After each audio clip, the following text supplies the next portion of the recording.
Hi guys, मैं हूँ Nagendra sir. आप देख रहे हैं आपका अपना YouTube channel any smart class में आपका स्वागत है। आज हम आपको क्लास 5 नवोदय गणित के कुछ इम्पॉर्टेंट क्वेश्चन सॉल्व करके बताएंगे। हम आपके लिए ऐसे क्वेश्चन डेली लाते रहेंगे।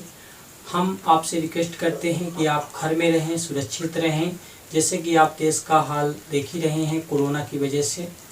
इसलिए जो है तो आप घर में रह करके जो है तो पढ़ाई जो है तो अपनी जारी रखिए। तो चलिए आज का टॉपिक शुरुआत करते हैं।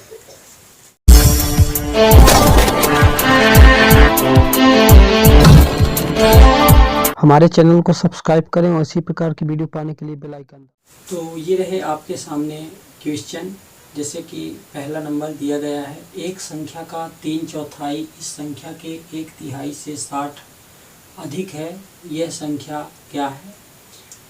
तो चलिए इसको हम क्रम से जो है तो सॉल्व करते हैं।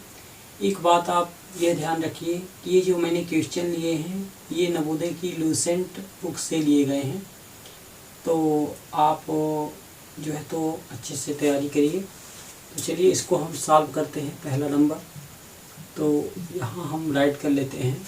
तो चलिए पहले हम प्रश्न को थोड़ा सा समझते हैं कि एक संख्या का 3/4 बोला है कि एक संख्या का 3/4, 3/4 का मतलब होता है 3/4।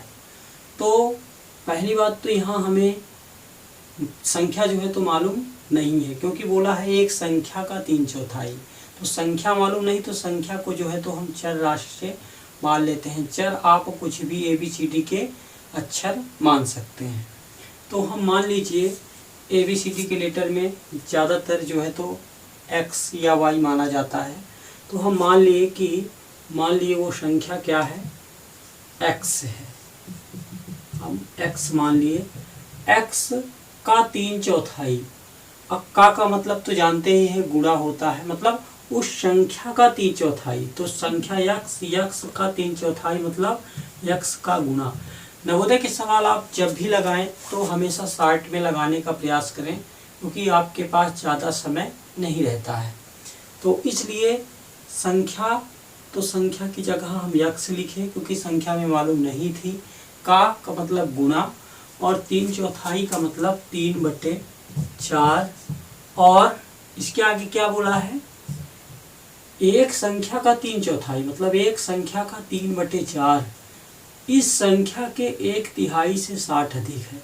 मतलब इसी संख्या के, जो संख्या मैंने x लिया है, इसी संख्या के 1/3 मतलब 1/3 से 60 अधिक है। मतलब इतना जो है तो इसी संख्या के x से, तो x का जगह वही गुणा, यहाँ 1/3 मतलब 1/3 लिखेंगे, और 60 अधिक है तो 60 जो है तो जोड़ देंगे, क्योंकि अधिक बोल रहा है तो अधिक के लिए जो है तो 60 हमको यहाँ जोड़ना पड़ेगा। अब प्रश्न आप समझ लीजिए, क्या बोला था कि एक संख्या का 3/4, तो संख्या मैंने x माना, x का 3/4 मतलब 3/4 इसी संख्या के मतलब x के ही 1/3 मतलब 1/3 से 60 अधिक है।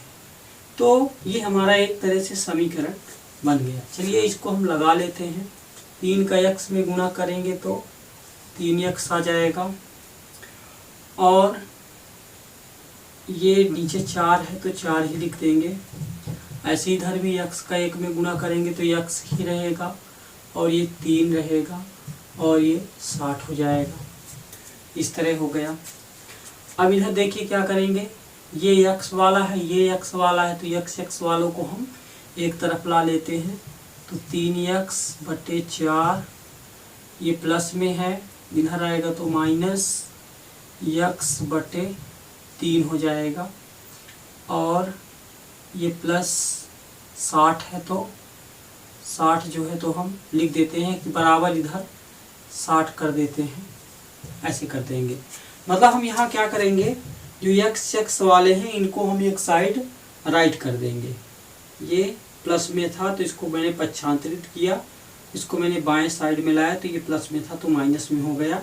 3x/4 -x/3 बराबर, और ये 60, इसको बराबर 60 कर दिया इधर। तो इतना हो गया। अब देखिए इसको कैसे करेंगे। अब इनका हम लघुत्तम लेंगे तो 4 3 का लघुत्तम तो 12 आएगा, लासा ले लिया एलसीएम। 3 का भाग इसमें 4 बार गया तो 4 का यक्स में करेंगे तो 4 यक्स आ जाएगा। यहाँ समझिएगा 3 का भाग इसमें कितनी बार जा रहा है, 4 बार, मतलब 3 का पहाड़ा 4 बार ही जाता है इसमें। तो 4 बार गया तो 4 का ऊपर यक्स में गुणा किए तो 4 यक्स आया। अब देखते हैं तो 4 का 3 बार गया, 3 का 3 में करेंगे 3 त्रिकाई 9 यक्स, तो इतना आ गया और बराबर यहाँ 60 है तो 60 कर दिए।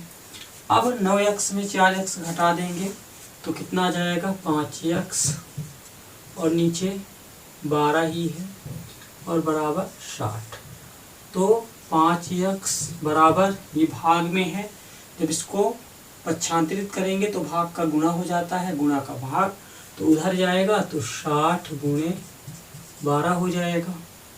अब ये जो है तो गुणा में है, इसको पक्षांतरित करेंगे तो भाग में हो जाएगा, तो यक्स बराबर हो जाएगा 60 गुणे 12 और ये 5 जो है तो नीचे आ जाएगा, जैसे कि मैंने भी बताया कि गुणा में है तो भाग में हो जाएगा। 5 से कट जाएगा 60 तो 5 एक कम 5, यहाँ 1 आया, 1 बचा, 5 दूनी 10, तो कितना आ गया, 12 में 12 का गुणा करेंगे तो 144, ये हमारा आंसर हो जाएगा। तो इस तरह से हम कह सकते हैं कि वह संख्या जो है तो 144 है, मतलब हमारा ये आंसर निकल आया। तो इस तरह से आप इसको बहुत आसानी के साथ जो है तो सॉल्व कर सकते हैं। ठीक इसी तरह दूसरा है, देखिए इसको भी समझिए। पुस्तकों के 3 बंडल हैं, पहले बंडल का भार दूसरे बंडल के भार से 4 किलोग्राम कम है, मतलब ये बता रहा है कि पहले बंडल का भार दूसरे बंडल के भार से 4 किलोग्राम कम है, मतलब दूसरे बंडल का भार अभी हमको पता नहीं है। और यहाँ दिया है कि तीसरे बंडल का भार दूसरे बंडल के भार से 2 किलोग्राम अधिक है, और ये बता रहा है कि तीसरे बंडल का जो भार है तो दूसरे बंडल के भार से जो है तो 2 किलोग्राम अधिक है, मतलब कंपेयर कर रहा, लेकिन ये नहीं बता रहा कि दूसरे बंडल का भार कितना है, मतलब ये बता रहा है कि उससे इतना कम है या कि ज़्यादा है। फिर दिया है कि यदि पहले तथा तीसरे बंडलों का भार मिलाकर, मतलब पहले बंडल का और तीसरे बंडल का मिलाकर टोटल 10 किलोग्राम हो तो दूसरे बंडल का भार क्या है। तो चलिए सबसे पहले हम इनको क्रम से मान लेते हैं।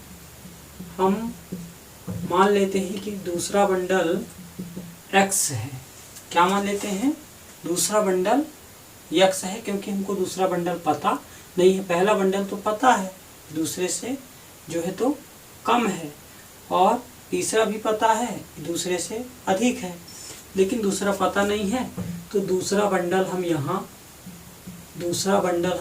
x लिख लेंगे। अब 60 में लिख लीजिएगा, ये ज़्यादा लिखने की ज़रूरत नहीं है। और पहला बंडल कितना हो जाएगा, तब पहला बंडल जो है तो हम यहाँ लिख लेंगे, दूसरे से कितना था, 4 किलोग्राम कम था, दूसरा x है तो x से 4 किलोग्राम कम, तो x माइनस 4 किलोग्राम हो जाएगा।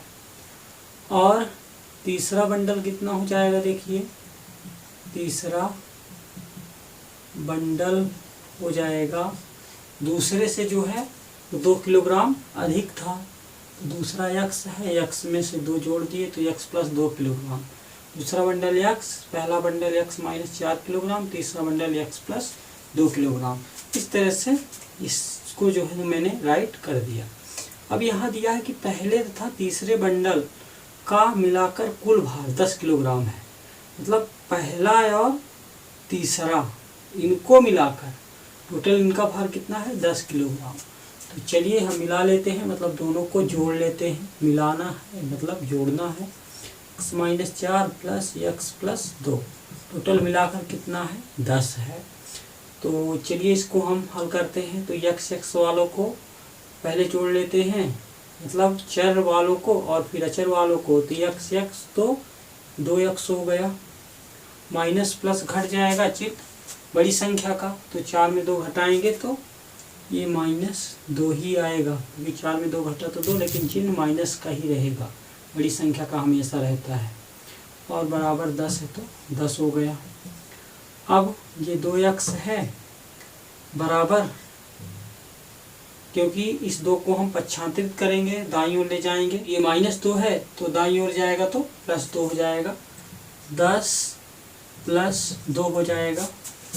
तो इम्प्लाइज 2x बराबर 10 में 2 जोड़ देंगे तो 12, तो x बराबर हो जाएगा, 12 है, 2 गुणा में है, उधर जाएगा तो भाग में चला जाएगा, तो 2 छक्के 12, तो बराबर 6 किलोग्राम जो है तो आंसर आ जाएगा, 6 किलोग्राम।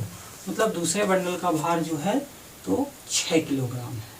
तो देखिए कितना इजी जो है तो ये क्वेश्चन था, जिसको मैंने हल करके जो है तो आपको बताया है। तो आप इस तरह से जो है तो और भी कई क्वेश्चन जो है तो इसी से रिलेटेड जो है तो सॉल्व कर सकते हैं। आज के टॉपिक में इतना ही बताएंगे, इसके आगे आपको अपने नेक्स्ट वीडियो में बताने का प्रयास करेंगे। आज के लिए इतना ही।